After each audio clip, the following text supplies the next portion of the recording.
Ayan, marami nga po ang nag-aabang Edu, haranahin na nga ba itong si Beyonce sa araw mismo ng kanyang kaarawan at officially magiging official na po yung ligawan or yung paghihintay niya kay Beyonce. Mangangako nga ba siya na makakapaghantay siya or intay siya so may gan sa muning Bisaya or nagkasaksak sinagol na atong pagka-Tagalog Yan, hello po, Team EDC. Sana inasa mabuti po kayong kalagayan. So, marami na nga po ang nang-iinit at naghahanap po ng direct na kung sino nga ba yung may upload na. As of now, wala pa po tanging si Kalingap Prab ang authorized na mag-upload. So mag-abang-abang po tayo dahil hindi lang po kayo, ako ang excited kasi hindi pa po natin alam kung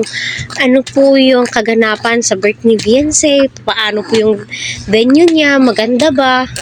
Kahit simple lang, alam ko na na-appreciate po ni Beyonce ang ibinibigay or effort ng buong Team Kalingap, especially ang kanyang mga sponsors. So, napaka-thankful ni Beyonce dahil andyan ang kanyang mga sponsors, supporters, viewers, na nag-aabang.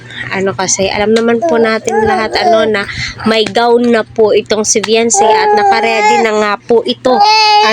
Kami nga po ang excited sa magiging outcome, Ay, naku, di na po ako makapaghintay.